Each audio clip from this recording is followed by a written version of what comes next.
Good evening, families, and welcome to our session on how to select a school for your scholar. We're just delighted that you're here this evening, and we look forward to you learning great resources that will help you to navigate all of the different schools that are here in El Paso County. We know that there are 17 school districts. There's hundreds of charter schools and private schools, and then many that choose to homeschool, so homeschool associations. So how do you figure out what to do? So tonight we're blessed to have Lori Bitar.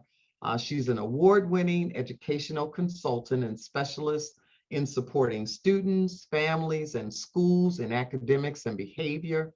Her company, Academic Advocates, which many of you are familiar with, provides assistance in tutoring, training, and teaching. Lori is a former Disney American Teacher nominee, Teacher of the Year, and the proud recipient of a governor's top 100 middle school awards. So she kind of knows what she's doing when it relates to schools. Her newest book, SOS, if you've not read it, please pick it up. Save Our Students, Solutions for Schools, Staff, Students, Stakeholders, and Society, all those S's, is a resource book that will shed light on best practices to fight the arch enemies of education: poverty, bureaucracy, illiteracy, and legislation, and much, much more. So open up your cameras, get your questions ready, and be ready to take home tons of resources that will help support your scholars and with their educational needs. Lori, you're on. Well, thank you so much, Deborah. And so I'm super excited to spend some time with you. School choice has always been near and dear to my heart. And as a former charter school founder, I understand how valuable having many options, because one size doesn't fit all. And so I'm excited to spend some time with you to help you think through and work through some ideas, both with your scholar and yourself, to figure out what's the best fit for your family. So I am working with the Reschool folks from Colorado, and we've sent it out ahead of time, but there's a nice set of questions and a nice set of tools that's available to you, and they will help guide your work tonight. So in case you didn't get them, or in case you need them, we have that available, and you can certainly click on the chat where they're at, and we can go from there. And if you don't find them there, you can certainly go to the Reschool Colorado website. So I always love to get a sense of where we are and what we think, so that I can craft our session together tonight. So we're going to have you think through these items and come together with the poll. So ranking these items 1 through 5 is very important. So what you think school is for. So some of you might say getting into a good college. Well, 5 would be your biggest vote. And so the 5 is the strongest and 1 is the weakest. So I will give you a couple of minutes to go ahead and think through that.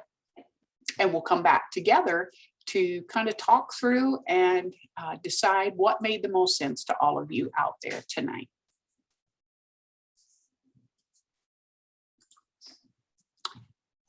So as you're continuing to vote, I'd like to go ahead and cover our agenda. And so the way we're going to take a look tonight and break up our session is I'm going to start with some of the research that Deborah and I have found that really speaks to schools and where they came from and where they're headed. Then we'll have you hop into a breakout. We'll come back and dig in a little bit more to those family fit tools that we shared first off. Have another chance for you to meet with your peers and your colleagues and your scholar. Then we'll talk about the types of schools. And then at the end, we'll actually have you hop in to do some research, because I think you sometimes just need that time to just sit and focus without all of the different things that pull at you every day. We'll close out with the debrief and we'll go on from there. So there's a couple of goals that I definitely want us to all have and to take away from the session tonight. And so the very first one is really understanding your scholar or your student's needs and their interests. Sometimes I think we skip over that a little bit too much. And so being able to have kids have a voice, we call it voice and choice in education, really is a powerful part of all of the things that come along with school attendance, school behavior, school success. So I'm excited to bring your scholars in on this, especially the middle school, high school kids. Kind of understand your own values and what is it that you believe is the most important thing to take away from a school, and then also what schools have to offer along those lines. And then really learn more about some of the misconceptions of what schools are actually designed to do. I know charters definitely have some misinformation that I want to speak to tonight. And then at the end, my goal is to have you walk away with 2 or 3 top choices that you want to explore and some good questions to ask those schools. So at the end of the day, what is the purpose of school? Well, your poll gave us all the different answers. Some of you said was getting into a good college. Some of you decided that it was to promote values that align with you and your family. And so our answers were across the board, and I would expect that because we are all coming to the table with a different vision of what the purpose of school is for. Deborah found an incredible article that speaks to where schools came from and what the research today is showing on how things have shifted, probably since the 70s, on how schools and different schools deliver stuff and how it impacts kids. So in the article, it said very clearly that in the old days, and even sometimes now, that what is the best school depends on your lens. And it also sometimes depends on your socioeconomic status. And so most likely, many folks say that the best school is going to be the one that gets them into an Ivy League university. And so we knew that track started to change in the 60s as we came into a different era in education. And that's where we are. In many cases, some of you voted for this. And so let's take a look at what the research said. As we transitioned into this high achieving culture and high performance culture and high stakes culture where we have to get into an Ivy League to be successful, we just started in the 70s, and we found back then that socioeconomic status had a lot to do with kids' mental health. And so if you were in the lower socioeconomic status early on in the 70s, that's where you saw large amounts of anxiety, depression, substance abuse, and even incarceration, just due to the fact that the way the schools at that time were designed. Over time, in the 90s, we started to switch tracks right around the time that we started to shift into a different education model. And so in the 90s, we started to see that it wasn't necessarily the lower socioeconomic status that was what kids were struggling with. It now became the higher socioeconomic status, where kids were showing tremendous amounts of anxiety and depression and substance abuse because there was so much pressure for them to perform. So as the 90s ramped up and we continued to escalate, performance and accolades, things started to get difficult for everybody in different ways. So the researchers continued to study. And as we rolled out past the 90s into 2000s up to about 2009, that's where things really began to change and things escalated as kids, had to perform. And then you'll see the school shooting started to escalate, just different mental health issues across the board became really, really powerful. So they followed and continued to track throughout that time till just recently in 2018, they were able to come together and see, well, you know what, socioeconomic status doesn't matter at all anymore. The one determining factor in kids' well-being, kids' anxiety, depression, and achievement is actually the school and how the school itself is set up. So school choice for you and as a family becomes even more important. It was absolutely fascinating to watch how they did the longitudinal research all the way from the 70s to today. It's almost 50 years. It's hard to believe. So that long-lasting impact found that when we valued other things besides achievement, then kids actually ended up being more successful.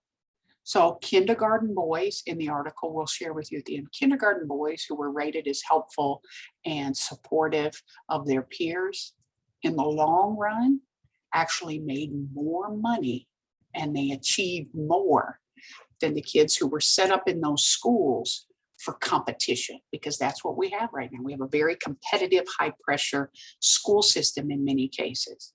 But the schools who wrapped around and found that mental health and whole child support, and those kids were supported, they actually won in the long run. So tonight's conversation is really powerful and important, and that article will really help you and your family think through some things as well.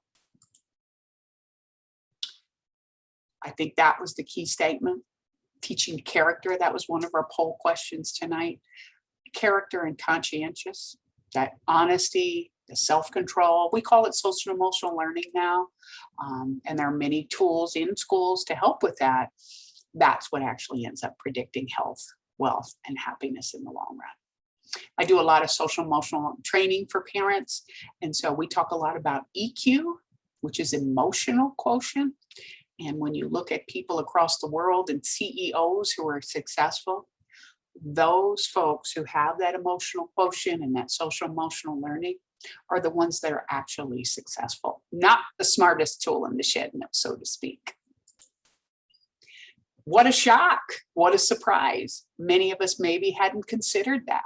And so this is our starting point. This is our kickoff for tonight's session to really help us reflect and say deep down in our hearts, what is it that we want from a school and what is going to be important for our family and our scholar so that they can become successful.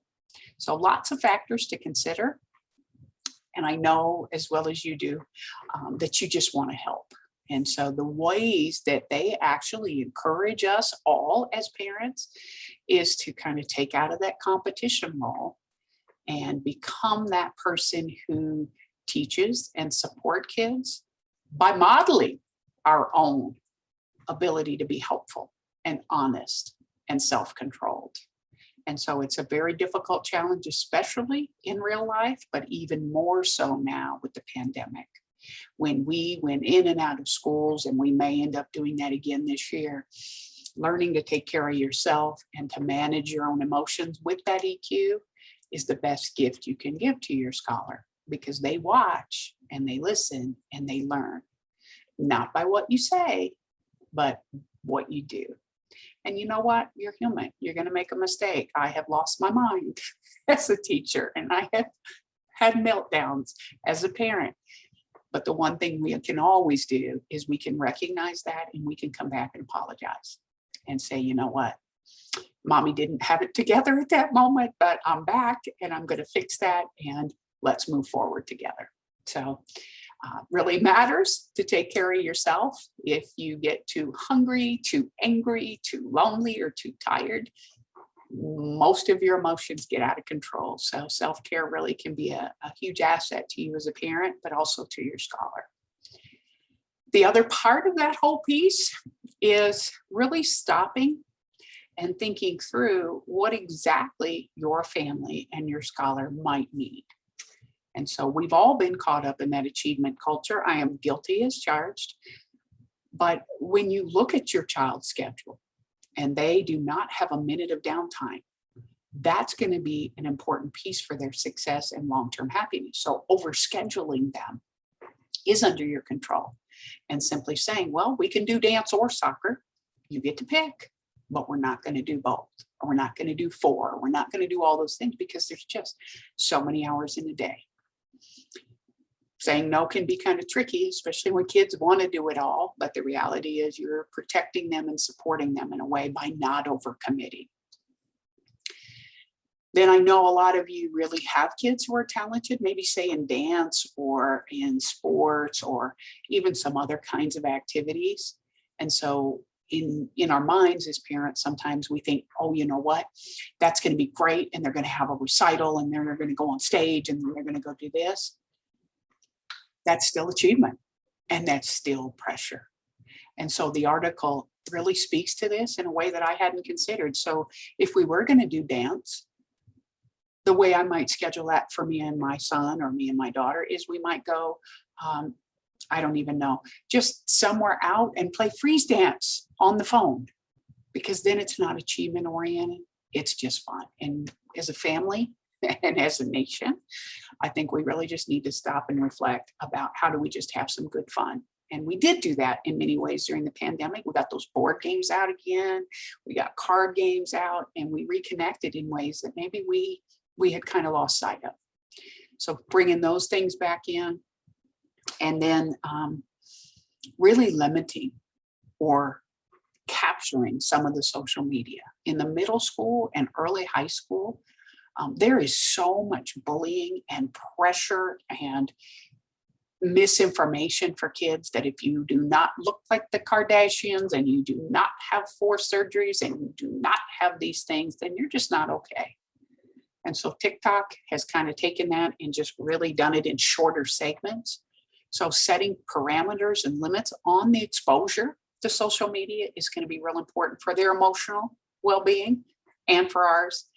And then at the end of the day, it's really a lot more about who you are inside rather than what you do. And teaching kids that lesson again and again is going to be the thing that you as a parent can do to help them be successful in life. So a lot of great information, a lot to take in. At this point, we're going to have you meet with your colleagues and your peers and talk through in the breakout session. Initially, when we had the poll, what did you think the top purpose was? What surprised you about what we talked about? And then how will you take what we've started with this article and conversation and use it later when we hop in to pick a good school for our scholar and for us? So Lori, there's a question in the chat. Will we get a copy of that article? Perfect. Thank you for asking. I really appreciate it. At the end of the at the end of my slide deck tonight, there is a link, and we will definitely put it in the chat because we are going to use it again and again. It is such a valuable addition to your resources and your tools on how do you make the best choices for your family. Perfect. Well, thank you. That is some great information. So families, we're going to put you into breakout sessions and then have you have an opportunity to talk about those poll questions, as well as the article that's been introduced to you. And then once you come back from your breakout sessions, we'll have an opportunity to have some dialogue about that and then get into the meat of the conversation, how to select a school or multiple schools sometimes for your scholar. Any questions? All right, please click on the link, go into your breakout sessions, and we'll see you when you get back.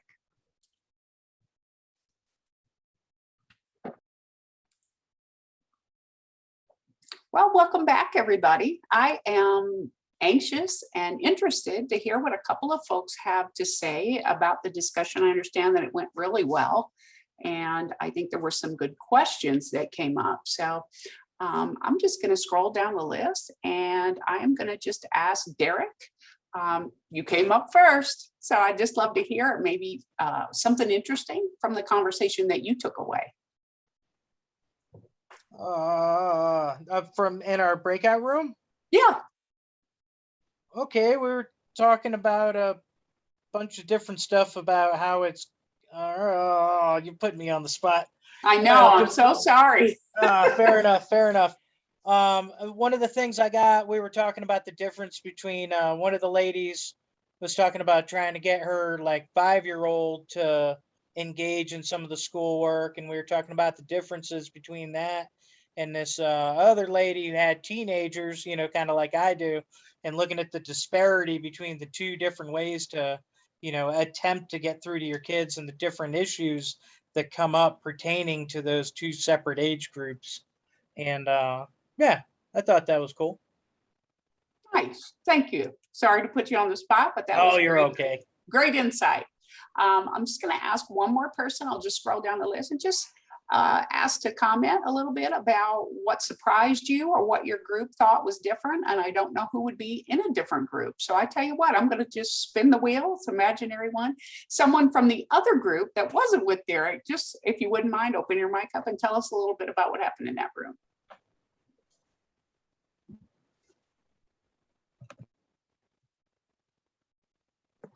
I was waiting for somebody else to go. For Mark. Yes, Rachel, Like, Rachel, let someone from the group go, not Yeah. you. Yep, I was waiting. I'm like, okay, come on, someone. I do know somebody to call on. So Lorena Oh, Lena. or Lena or Go, Lena, go, go Lena. ahead. That's awesome. Go ahead, Lena. Yes, our group was just talking about how the self-care portion of it was a surprise to us. And we also talked about as far as choosing schools, maybe something that has leans more towards character development to develop the whole student. And let's see, I think that's what we spent most of our conversation on, the self-care portion and character development. If someone else might want to help me.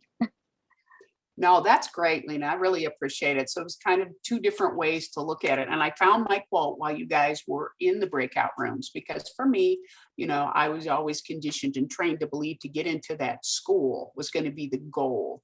And so the anxiety, the depression, the substance abuse now comes from that competition that a lot of schools provide. And so when you look at the article, we'll share it at the end. This I thought was really valuable and really important before we get into the next segment. It says boys who are rated as helpful by their kindergarten teacher earn more money 30 years later compared to boys rated less helpful. Children who exhibited better self-control at age 11 were much more likely to be healthy and doing well financially when investigators tracked them down 21 years later at age 32. Young people who are more conscientious are less likely to be divorced 30 years later. Conversely, young people who are less conscientious are more likely to die prematurely. That was heavy, and I think it's a really wonderful way for us to begin to shift our thinking about how do we select the best school and what are the things that we believe should happen. And I think now more than ever, everyone has to step back and take a look at, well, what is the purpose of school? What does our family want from school? And wow, after last year's remote learning, what do we want to do and how do we want to make sure our kids are supported? So if you have the Family Fit tool, that's where we're going to hop into next. And I do see some things in the chat. And I'm delighted that you guys are finding this as interesting as I did. I just couldn't help but share it with you after Deborah shared it with me.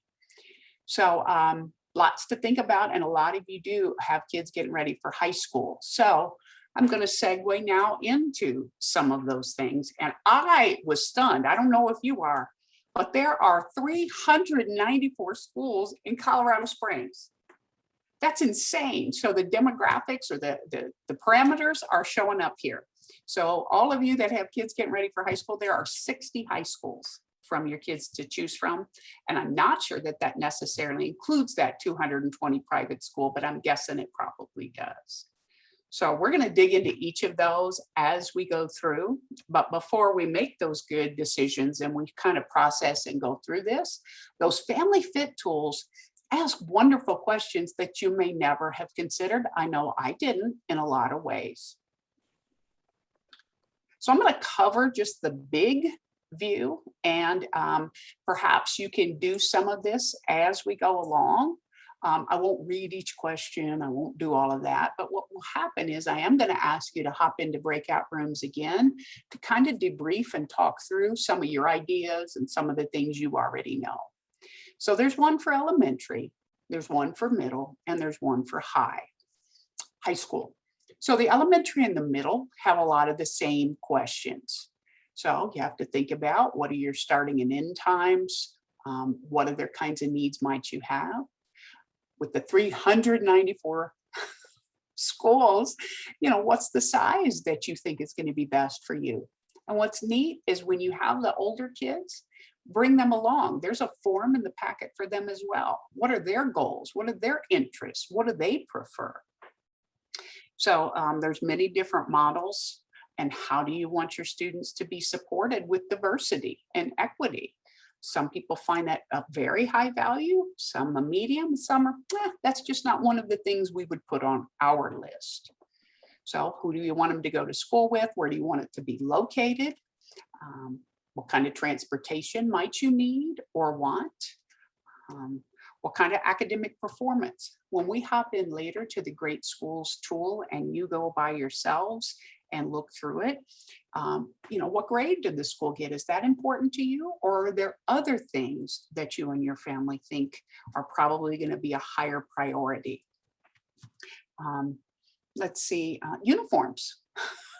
Well, I know what the kids will say on that. I know what I say on that. But again, guess what? At the end of the day, those are your elementary and middle school things to be thinking about. And your high school, again, is going to ask some of the same questions, but it has a little bit of different questions in the bottom part where it asks what kind of program features. And in high school, that probably becomes even more important than ever. It also says it on the second page of the elementary, but the choices are a little different depending on if your scholar is going into high school or into elementary or middle. So that's the first part of the form that you'll have to think through and talk through with your scholar as we get ready for the next segment. In elementary and middle, there are some other options that are not available in high school. So do you want heavy technology? Do you want project learning out in the community? Here they've asked you in that survey, character and values. Do you need a gifted and talented program? Or was that not going to be relevant to you? I know for our high schoolers, many times the sports, the dance, the theater, different things like that are really, really important as part of their goals and development. And then I think this is probably where you'll need a few minutes before we put you into the breakout rooms to really drill down. And this is true for everybody. You're good parents and you work really hard to make sure your scholars get what they need. And so trusting your intuition is really important about, is this a good fit for us? If your student or your scholar has an IEP or special learning needs, that has to be a part of your decision-making process. Not all schools will support or provide services. And so that will make a decision and help make your decision for you and your family. Does your scholar speak other languages? Do you want the school to be a bilingual school? What do you want the culture and the climate to feel like? Do you want to feel, I know one family, I had recommended for them to try out Orton Academy, as you had been on that webinar with the lady who was the founder.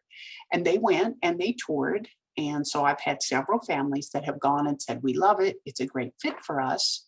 And I've had this particular family said, you know what, it didn't feel right. There was their intuition, just didn't feel right for us. It didn't feel as warm and as friendly to us as we would have liked. And that's another big thing. Now, hopefully, as you consider the high schools and different options for your scholar, we can begin to get out and visit the school. I know in the, pre-COVID, you could have kids go in and shadow. And I know, Bianca, I saw you on here, and Jaslyn and I had talked about that. Can you get in and shadow? Can you get in and see? You can look on the papers, but until you're there, you might not necessarily be able to feel it. So now, my high school coming up, folks, these would be the times to be trying to look for open houses and look for things so that you can go and meet the people and begin to see how it feels. Behavior and discipline is going to be a really important thing. How do they handle it? Are they willing to use restorative justice models and help kids correct and have some of that self-control and learn to do that? Or are they just punitive and, this is the way it goes? There isn't a right or wrong answer. It's just figuring out what's the best fit for you. And then what are your parents' expectations? So those are just the big forms. And I'd love for you to take a few minutes right now, if you haven't already. And if your scholar's available, especially the older kiddos, if you guys can kind of go through that for several minutes, and get some thoughts together before we hop into the breakout rooms, and get a chance to talk with everyone else and see what are they thinking, what ideas do they have, and what suggestions.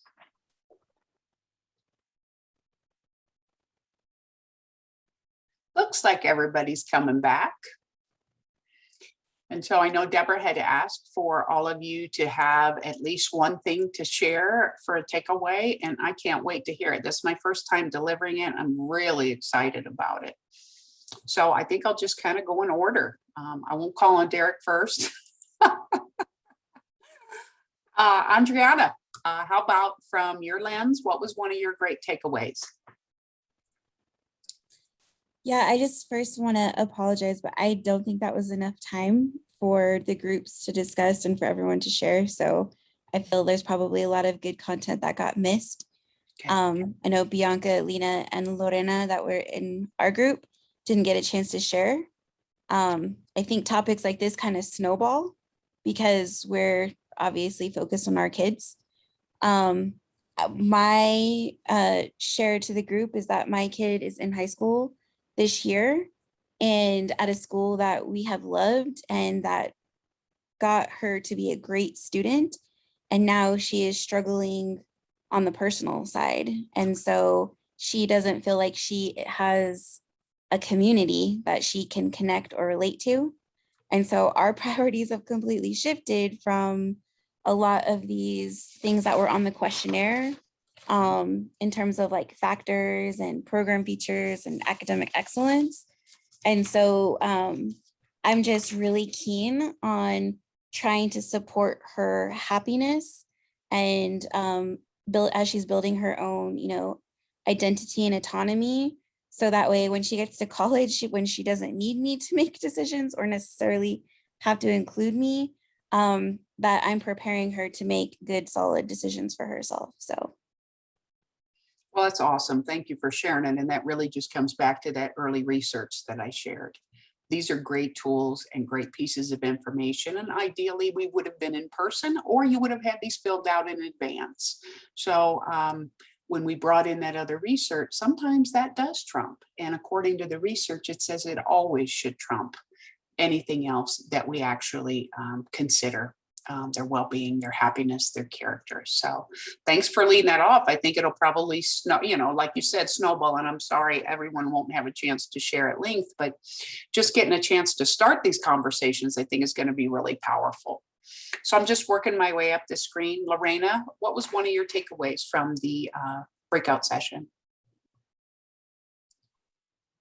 Hi there. I am so sorry. I am trying to catch up here. I'm by myself. I have 6 kids. Okay. I have not done dinner and my husband is not with me. So I'm trying to do a few things here, but from my point of view, priority, it depends on a lot of our children. I mean, I have my son, if he turned 15, he just went into high school and I did a lot of research, but I also consider his opinion. I mean, other schools were great, and I felt that they would really benefit for my son. But then the fact that he already felt so comfortable having friends at the current school that he wanted to go to, this high school, he had already so much confidence because he knew people already. He's a very open person as well. So I think that helps him go into that environment already from a very small school to 2,000 kids almost. It was just really easy for him to go. However, I have a daughter that she will be attending high school next year. And for her, she has a very different personality. So I feel that even if I have a goal, a priority myself, and I would like to have them in a certain school, I do really have to consider their opinion, definitely, and how they feel about going to even the same high school. And for me, that's a decision that I have to kind of, work on this whole year and think about if that's the really, the school that I really want my daughter to go, even though my son feels really comfortable on it. And the program is great. And I feel that he's going to do great because regardless on what he does or what he wants to do, either college or, just do whatever he wants to do. The fact is that my daughter, she's different, and I'm not sure if she's going to fully benefit from that school. She has had, difficulty previously in middle school, such as shy, or she had so many issues with the students, and just not pretty much, she doesn't have any friends there. So that makes her a very not too open person, different personality. And she struggles so much with that. But now everything is changing for her. So I feel that it's a hard decision, and it's something that I am working on trying to see what would benefit for her, because we have 6 kids, 1 down, 5 to go to select a high school. And I cannot go all over Colorado Springs and try to take different kids to all different schools. But I know that we have to kind of manage ourselves through our kids' personalities and just trying to make them feel comfortable where they are, and just trying to just be as helpful as possible as a parent. Absolutely. Thank you so much. And I know all of you have your definite thoughts and things like that. And that was the whole intent of being able to provide a tool to start a good conversation. What I want to be able to hop into next is going to be explaining some of the choices. And what I'm just thrilled about to start is that we're not just going on word of mouth. You're really starting to get a chance to dig down. And what I'm going to ask for the rest of the folks, if you wouldn't mind, just chat in. What was your one takeaway from your conversation? And then as we get through the next part of the presentation and talking about different schools, we can kind of reflect and everybody can see what you have to say, but just through the chat feature. So if you would just chat in, what was your one takeaway from your conversations? And then I want to drill down and talk about each one of those school choices, and maybe give you some good information that can also help, and what you're going to need or how you can make good choices. So we know there's 394 schools, and we know that there are every type of school available. And so I believe that fortunately, I've tried a lot of them and I've worked with a lot of them. So I wanted to kind of give you good information about their strengths and their challenges and their costs. So we have to think, what's a school designed to do? And so public schools have been around for a long, long time. And they were originally back in the industrial age designed to train kids to work in factories or to have that type of career. Well, we're still training kids, but right now we're training them for careers that haven't even been invented yet. And so therein lies the challenge.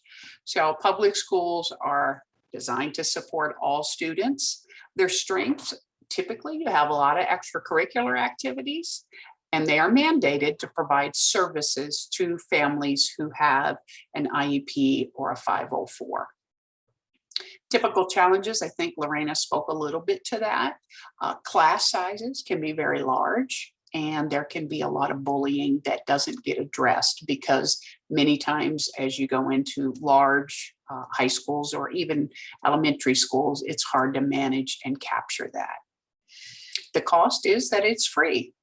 Occasionally you'll have extra fees, but typically the public school is designed to make sure that everyone had an appropriate and free education.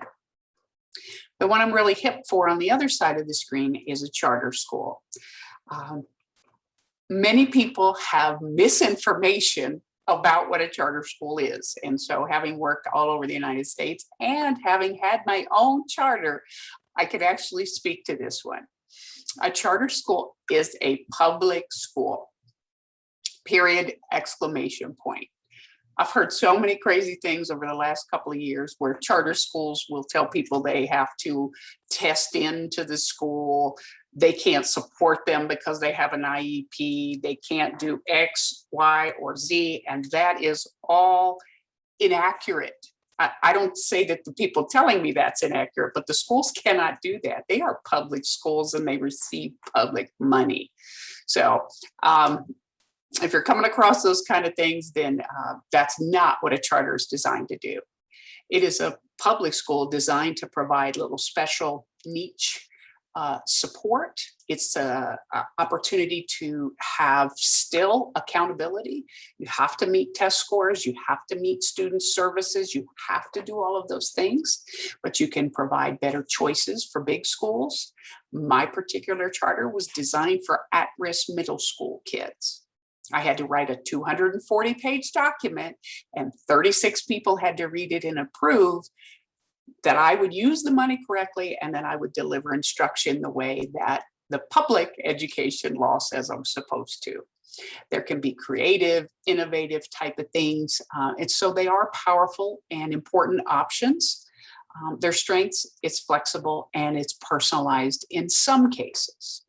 Just like with anything else, some charters are big chain charters and they're very much like a public school. You have KIPP, you have many other big national organizations that basically are public schools.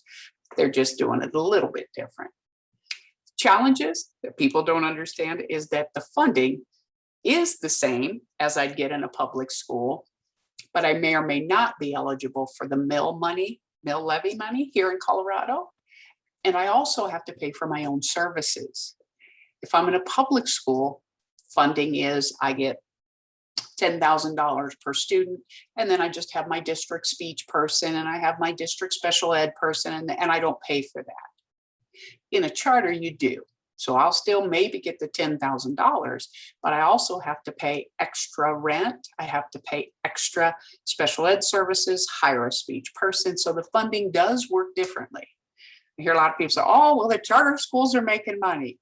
Well, based on those facts that I know personally, that's not necessarily true. It is free to parents though, and that gives another great choice that really benefits a lot of families. Many of you have chosen either a private or a parochial, and I separated these into two categories because there are private schools that have customization specialties, but not necessarily religion that's included. And so I know that there are two different key elements. Some private schools are college prep, they're rigorous, they're high achieving. And so that's what their typical design is for. Because they're charging tuition, they will have typically smaller class sizes, more individual attention, but they also can build really nice relationships with families. And I know there are many across the US that have, sports schools. There's a very famous one in Florida where professional athletes are, groomed and done. So private schools can be a day school, it could be a full school. The challenges, they're very expensive for families and they don't always have certified teachers. So the cost in a private school can range anywhere from $12,000 to $54,000 a year or more, depending on your specialty and what you were having your scholar look at. Parochial, when I call it that, that's more of a Christian based or a Catholic based, so it'd be a religion. They look towards educating the whole child with certain values that that particular religion may believe in, and trying to prepare kids for success in life. For many families, their strengths are the religion, the flexible curriculum that they're able to implement, and typically smaller class sizes and building a relationship with their families. Some of the challenges, you are not necessarily eligible for special services. So if your student has an IEP or has a special needs, those schools are not mandated to deliver that. And many of their teachers are not certified teachers either. So that can be, again, all of these have strengths, all of them have challenges. The tuition can range anywhere between $6,000 to $25,000, depending on the school and the parameters of what that particular place has to offer. This is a great conversation that we've all had to come across, and there's a really clear line in the sand.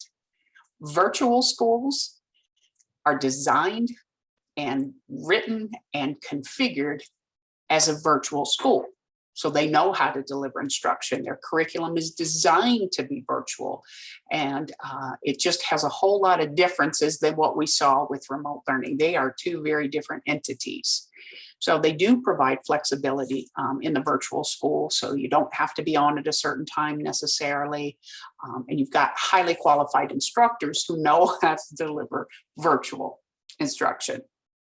And again, that curriculum is really powerful because that's how it was designed in the first place. Challenges with virtual learning. Kids don't get that opportunity. We saw that firsthand last year when we had to go remote. The social isolation and lack of interaction, that's the one big takeaway that all of us were very concerned about, besides academics. And you have to be in these types of environments, you've got to be very self-motivated, very good with time management, and very structured to be successful. Some of those virtual schools are charters and they are free. And then there are some that are custom designed. And so they could be about $6,000 or more a year, depending on which one you chose. Remote learning, we all saw last year that typical instruction that was designed to be in person was just thrown into technology format. And it was just designed to keep kids safe and to try to keep instruction going. They kept them connected in whatever capacity they could.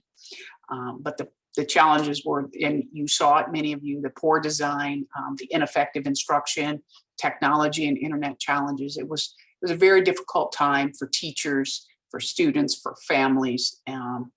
Most of that whole model was free because it was just taking what was available in a school setting and putting it online.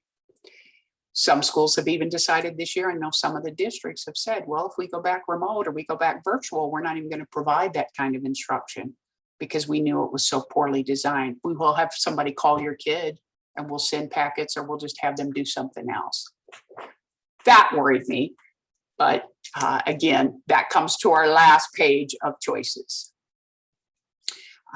One could be, many families are saying, all of this is not working for us. We're going to choose to homeschool. And those of you that already are, the goal or the purpose is to educate children. You get flexibility, you get that personalized education, you get a lot of great relationships, but you also have a lot of work and you can have a lot of excessive conversation and interaction that maybe is a little too much. Can't go to work necessarily. And then sometimes you aren't able to confront maybe biases and different judgment because you're all together and you can't necessarily see some of the other viewpoints because we're all here together. Really, it's free, but some curriculum and some activity purchases may be involved. So the last one is now what myself and many other people are trying to do is trying to take the best of what's out there and make it work in a way called either a learning pod or a micro school. Keeping kids safe, keeping kids healthy, and keeping them consistent. I'm doing a birthday fundraiser. My birthday's today, so I sent out a video. I'm trying to raise money to support as many families and as many kids as I can to make sure that they have some of these options available. To be in person with their peers in small group settings. A pod is really when they're working online virtually with a different virtual school, or a micro school is when someone has created a curriculum for them. And both of those models are good and worth exploration for some folks. You don't have the bullying, you get projects, you get personalized things, but making sure that there are good curriculum standards and good instruction, especially if your child has special needs or IEP services, that will be something to consider. Many of them are free. Many of them are fee-based. So asking great questions as you navigate these options are going to be really, really important. Good news is you have all of these slides. And so you can always reflect back on what I presented to you. And the next part is where you're going to hop in and do a little self-study onto some of these options. A lot of times people will say, hey, just go to great schools. And so you do, and it's like everything else on the internet where you're like, oh my gosh, I don't even know where to start. Oh my gosh, I don't even know where to look. So I was going to give you a very specific thing to do and to pull up to do some self-study for about 10 minutes to try to think about what would be a good school choice for you. And what are some questions you would come up with if you were to reach out to these particular ones? So when you hop onto this link, you're going to find top schools and then you're going to find award winners. So I like the idea of taking a look at the top schools. It's rated basically by academic performance, but also equity. And so you can look at your elementary, your middle schools, and your high schools. And you can dig in a little bit, you can explore a little bit, and you can start to maybe consider a few options based on what you thought about tonight. Word of mouth is not really a good fit. Personalized for your family is a great way to go. So I'm not sure if we need to, but I'm going to put the link in the chat for you just to be sure that you can get it and link to it. And then I am going to hop into the chat myself. I'm excited. Thank you. I'm excited to see what you had to say. And even better, thank you so much for the birthday wishes. Couldn't think of anything I'd rather be doing. You guys know me, you know, I love being with you and I really love hanging out with your kids. So what I'm going to have you do is break out, but this will be a breakout where you have a chance to just do some self-study. And I don't really know how I would configure this option, but I'm going to lean on Deborah and the parent coordinators who do this a lot more than I do to maybe brainstorm how could we provide this opportunity for families for, I don't know, maybe 5 to 7 minutes just to get a chance to play around in the site. Okay, so each of you certainly are will be looking at this a little differently based on the grade or that your scholar is in, as well as are you looking for, they're in middle school, they're just starting, but I want to prepare for high school now. I have a couple of years or whatever, but pick a child that you're focusing on, and then look at this website and pull out some of the top schools, just like the piece is, the top schools, what you like about them, and then just make a list for yourself. What additional questions do you still have about those schools? So let's take 5 minutes for everybody to do their own individual work. And then we'll come back in 5 minutes and we'll do a quick round robin to have you just quickly tell us the 3 schools that you picked and one thing about the school that you liked. So that way we can make sure everybody has an opportunity to share.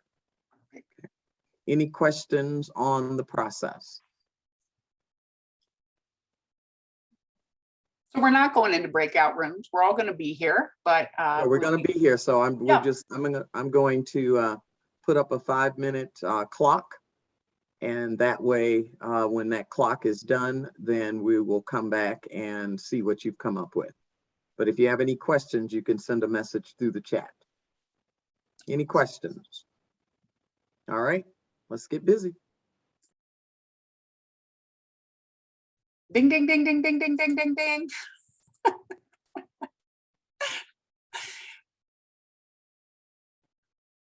I am going to ask the same thing that Deborah did. We'd love to hear. I loved the chat. I thought that was so powerful. I loved what you had to say. I hate that everyone didn't speak on that section, but I loved being able to read it and just valued everything you were able to think through and take away. So, Melissa, what were your top schools that you found were going to maybe be something to explore? First, I was looking for something close by because our daughter's doing online school at home this year. because she was recently diagnosed with a stomach disorder. And sounds pretty crazy, but one of the things is if she wakes up before 8:30, she's throwing up every morning. So we pulled her from, she was enrolled in Colorado Springs Christian, but we unenrolled her so that she can learn to maybe manage it hopefully this year so that she can go to school. So I want something close to home. That way I don't have to get her up super early at the end of the day too. So that was pretty important for us. But I checked out 2 schools that seemed close to home that were also in like some of the top ratings. One was Mountain View and one was Academy International or something like that. And Mountain View had checks all the boxes on paper. But when you read the reviews, they didn't check the boxes. A lot of people on the website weren't a fan of how the teachers treated the kids and even the principal. And then when you go over to Academy, like everybody's got good reviews, which is kind of surprising that it wasn't rated at like scores and everything else for school. Cause my first thought was, oh, if the test scores are high, the kid must be thriving in school. But it also could be a little bit of like, they're just pressuring high test scores. It may not mean that at all. So I like I like doing personal reviews more than just how a school presents itself on paper.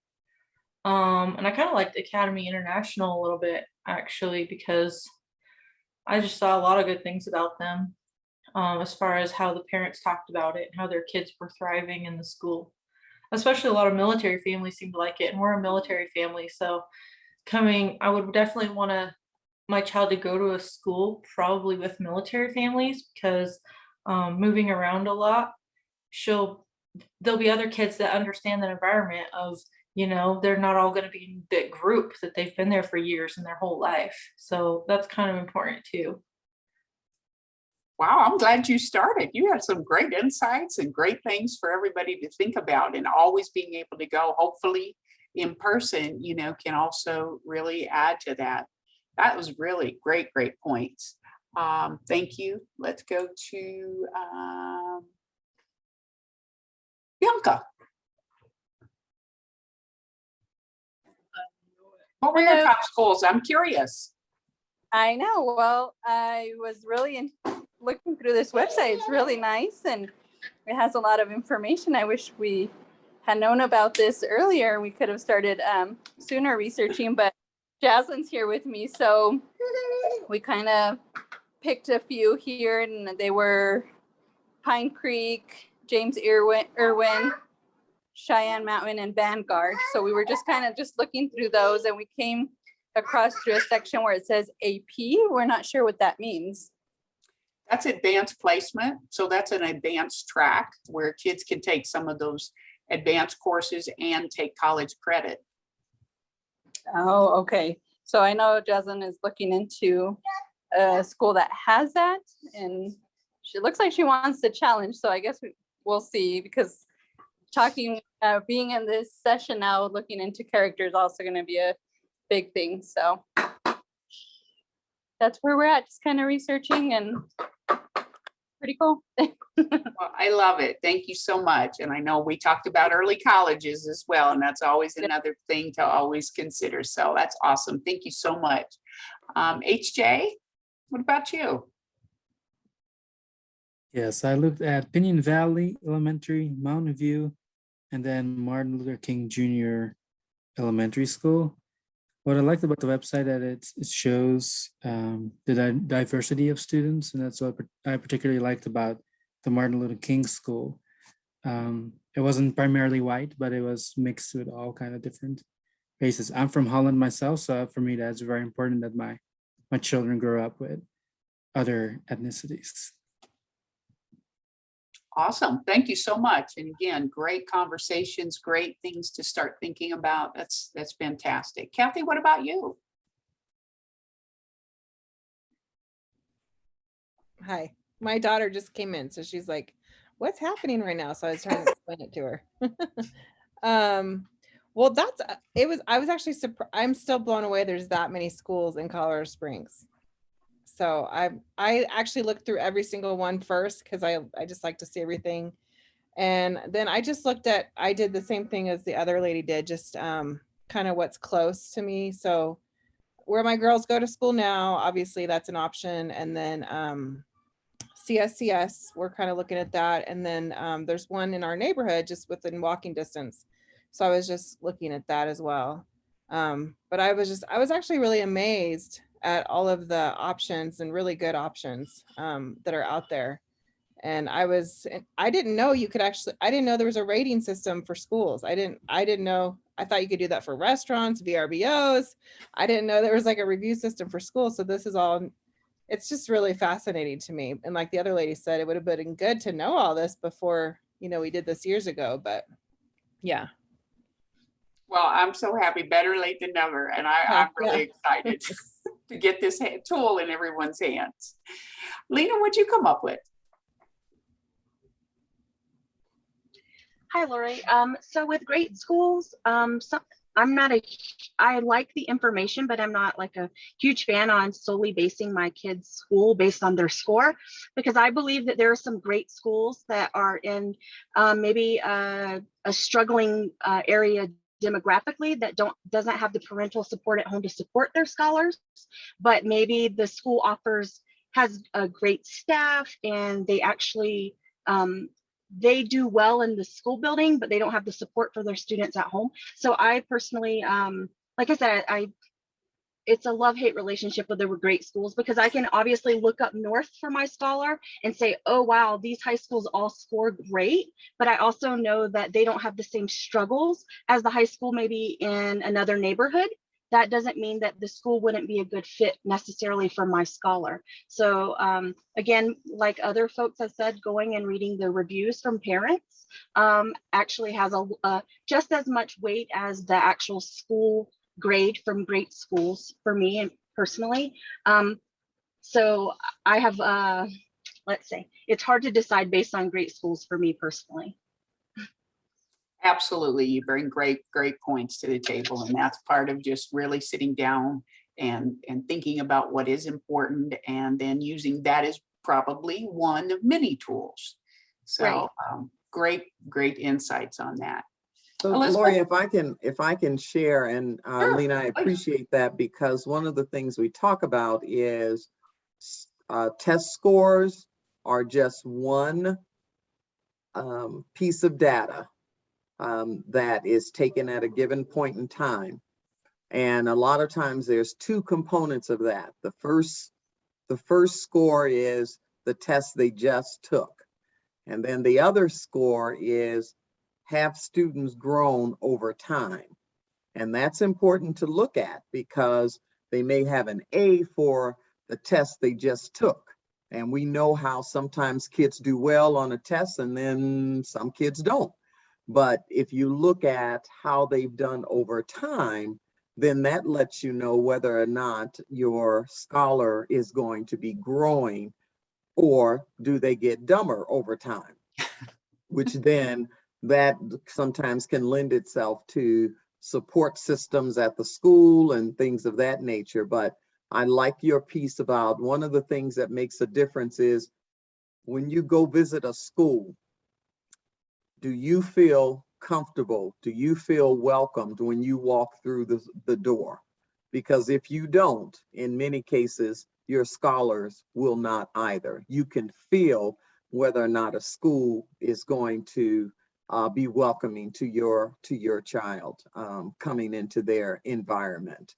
And it's just based on the words that they say, how they just connect you with things that are happening in the building. So all of those things you need to take into consideration. And I agree, not necessarily just looking to say this is the best school in Colorado Springs, because there are so many to choose from. There has to be a climate of comfort and welcoming, and knowing that your scholar is going to be provided with what they need.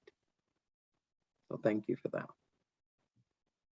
Absolutely. Elizabeth, what did you come up with?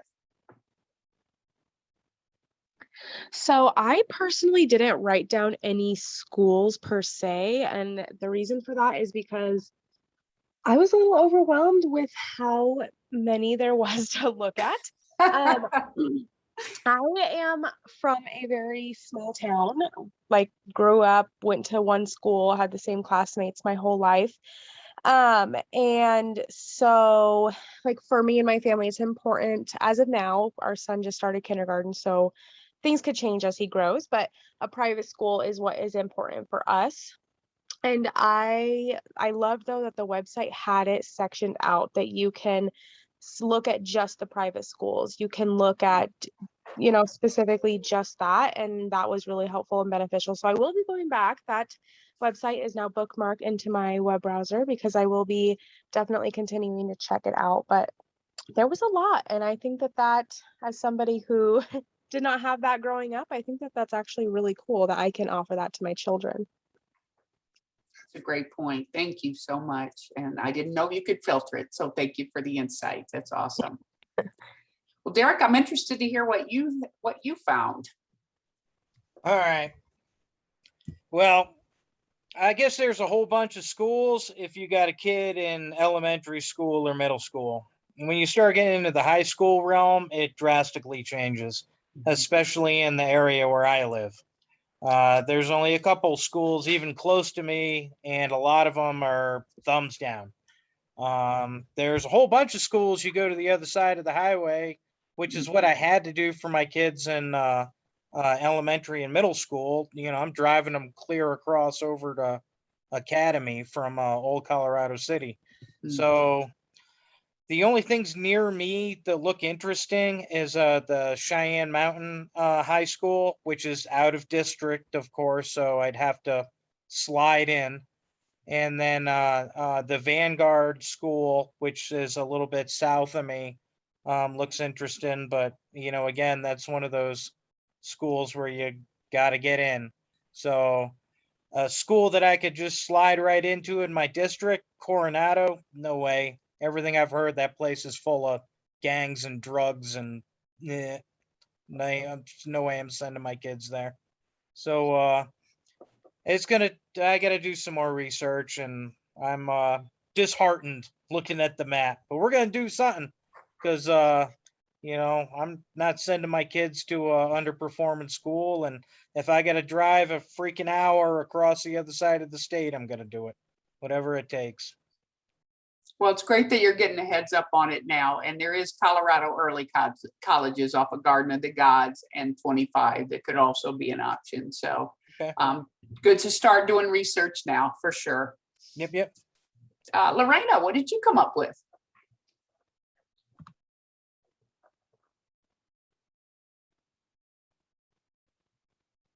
I know she's really busy, so I am so sorry. No, I was trying to unmute there. That's okay. Yeah, my husband used this tool pretty often, but like for us, the importance and the reason why we have the girls at Corpus Christi is because religiously, the fact that they go to church every day, that means a lot to us. So maybe Corpus is not the greatest school in Colorado Springs, or maybe it's lacking in some things, but our faith is it's really important for us to follow. Me as a working mother, my husband, full time, it's a big help for us. So I believe that any child that goes to any school, it all depends on the parent and the child, not on the school, no matter what it is, no matter if there's any, just any other issues. Every school is going to have their own issues. So that's what I can share. Well, it all comes back to everything we've covered. And so it is a good choice, and it is good to do the research for sure. Thank you. Andriana, did you have any changes or anything? Or are you pretty comfortable with where you are right now? So I'm definitely looking at my high schooler, and I was very surprised as well at the rankings locations. We're really looking at a charter school. But I was actually pretty taken back by Cheyenne Mountain. I think more so because of the DEI stats that it listed. I was shocked kind of by that. It has definitely changed since I was in high school. And so I think taking out my personal bias is going to be a challenge. And I'm ready for the challenge because I want my kid to be happy. But we were looking at Classical Academy High School, which is a public charter, James Irwin High School, also because they are one of the only charters that listed out sports and clubs programs, which most other charters like Colorado Springs Early Colleges does not have, but really excited about Colorado Springs Early Colleges. So yeah, those are the three that we're looking at. That's great. And it's so good to have the tools to research in time to kind of get a handle on that. Jessica and Rachel, would you like to hop in? I feel like I've called on everybody else, but I may have missed some folks. Sure. I just thought it was interesting that we were discussing character, and unfortunately that tool doesn't help us dig into character very well, but I love what a lot of other people have said, that you get a lot of parent feedback in the reviews. So then you can kind of dig into some of the character components. And I'm really interested in what you were saying about micro schools and learning pads, and that wasn't really on that tool. But it got, I mean, so I was looking to see, ooh, how can I find things like that on there? So I might just have to research that separately. But James Irwin was one that we had heard from families that they really liked. And so it's like, wow, they do stellar in academics. But then I was wondering about character development. So it's still a great tool. It's fun. Awesome. I'm glad we were able to get a little bit of time in. And I definitely have resources on micro schools and learning pods that I'll share with Deborah that she can share out to all families, is something that they may be considering on down the road. Rachel, do you have anything you wanted to share? Yeah, I was surprised at how many schools that there actually were here in the Springs also. And I think I was actually looking into like which schools are good for elementary, middle school, and high school. And I did see, like Derek mentioned, like Cheyenne Elementary and Cheyenne High School were both really good schools. So anyway, sorry. No, we're all parents, and we're happy that you get an opportunity to take care of your little baby. Is there anyone else that I missed by accident? Because I would hate to miss anybody, because I'd love to hear your choices.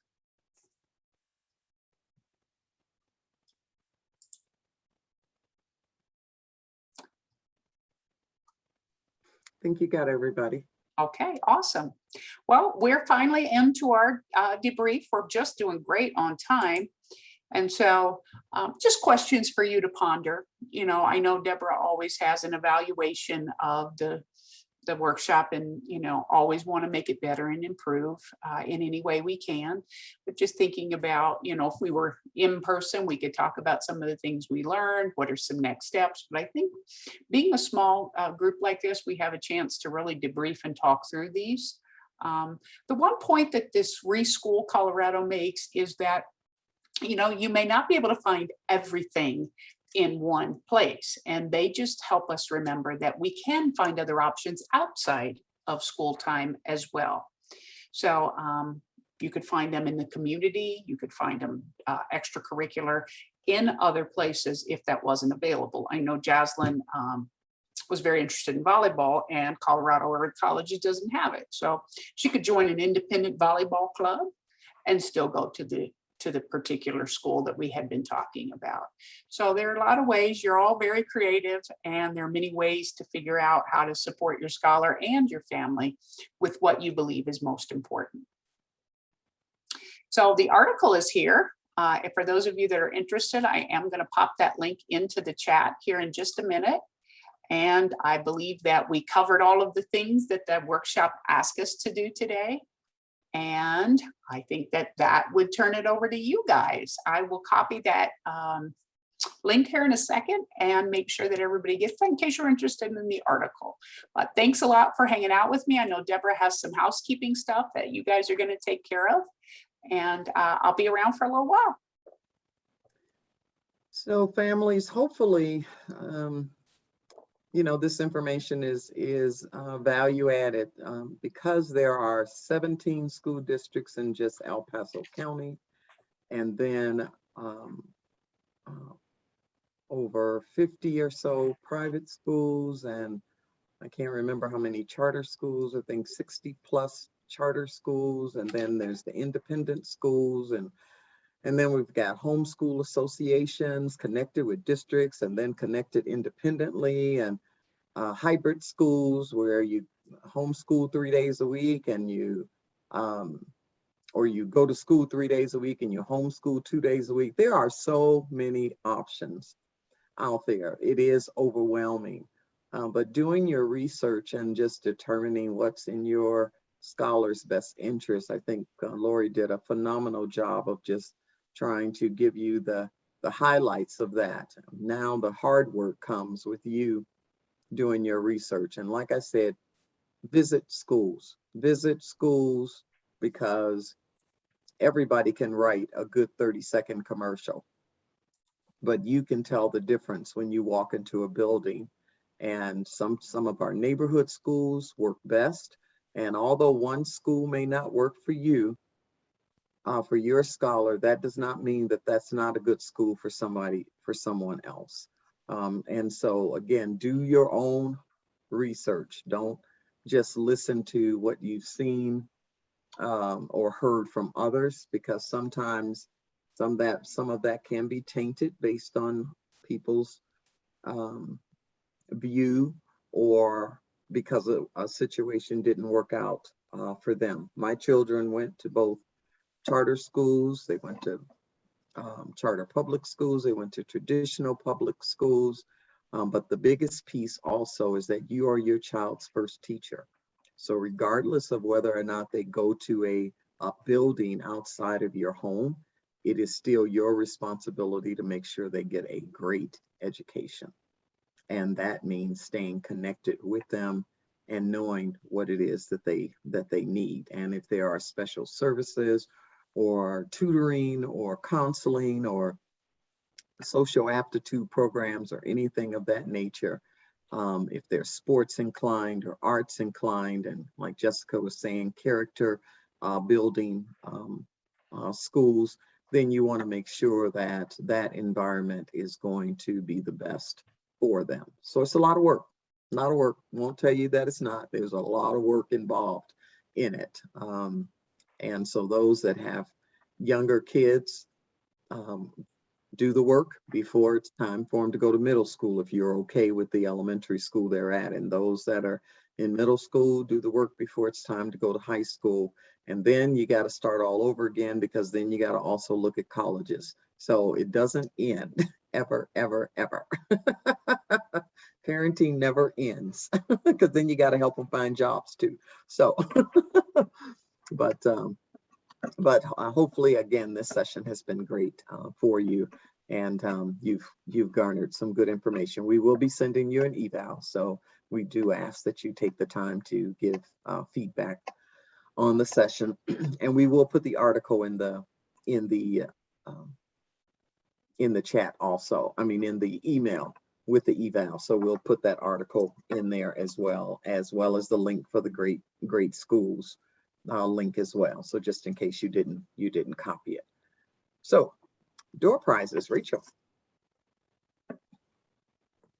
Yes, so tonight for door prizes, we have Derek Brown and Kathy Homan are the door prize winners for tonight. Excellent, excellent. All right, any final questions from anyone? All right. If not, thank you guys for being here. Have a great evening, and we will see you next time. Thanks, Lori. My pleasure. Thanks for the opportunity.